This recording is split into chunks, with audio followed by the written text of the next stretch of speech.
This one says Joanna purchases $250 worth of stock. The price of the stock goes up 20% in the next week, then falls by 20% on the following week. 20% on the following week. If Joanna decides to sell the stock, then what will be her net earnings or loss for the transactions? Now, obviously, ladies and gentlemen, we can go ahead and do the long method, all right? But I'm going to start giving you guys some kind of tips as far as being able to calculate with decimals. So first of all, if they say she has $250 worth of stock, all right, the stock price goes up 20%. So we need to be able to figure out what is going to be 20% of our 250, and we need to add that to 250, right? Because if I say it does not go up at all, the price of the stock is still 250, right? Yes? So if it goes up 20%, that means we need to figure out what 20% is of this. So I'm going to multiply by 0.20. Now, if you had a calculator on your test, you can obviously just go ahead and multiply that. If you don't have a calculator, we've learned how to multiply whole numbers times decimals.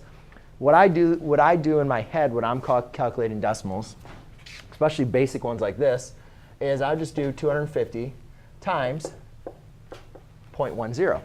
Well, when you're multiplying by 0.10, all that's simply going to be is that's going to equal 25. Then, if I just want to double that times 2, that would equal be multiplying by 20%, which is going to be $50.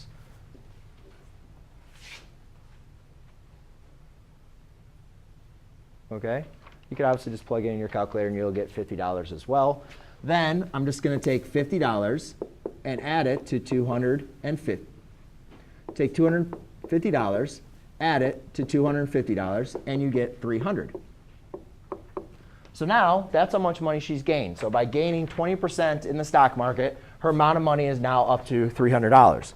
Then it says the price falls another 20% on the following week. If Joanna decides to sell the stock, then what will be her net earnings from the loss? So now we need to figure out what 300 or 20% is of 300. So again, I just do the same thing. 300 times 0.10 is going to equal $30 times 2 equals $60. So now she has lost $60, so I take $300 minus $60, and that equals $240.